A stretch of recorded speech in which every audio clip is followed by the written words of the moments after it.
ao rio, cumprindo sua missão. Da Galileia veio em minha direção.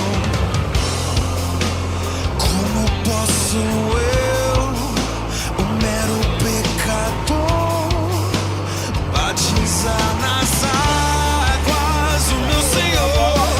Eu não sou merecedor de com minhas mãos te mergulhar. Se digo eu não sou, de suas sandálias desatar. Deixa assim acontecer, mesmo sem você entender. São os planos do meu Pai, pra justiça se cumprir.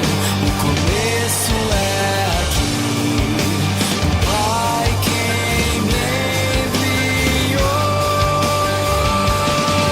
O céu se abriu e a terra se curvou, das águas levantou o Filho de Deus.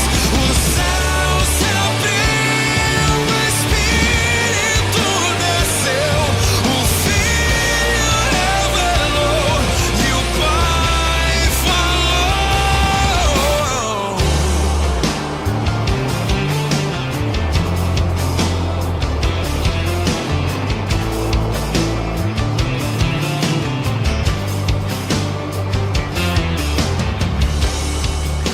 Com os meus olhos vi sair do Rio Jordão, o rio de água viva, a salvação.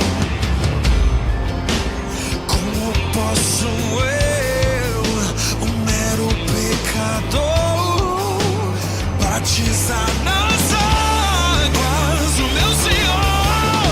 Eu não sou merecedor de com minhas mãos te mergulhar.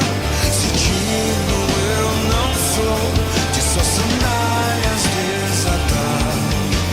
Deixa assim acontecer, mesmo sem você entender. São os planos do meu Pai, da justiça se cumprir. O começo é aqui, o Pai quem me enviou. O céu se abriu e a terra se curvou, das águas levantou o Filho de Deus. O céu se abriu, o Espírito desceu, o Filho revelou e o Pai falou.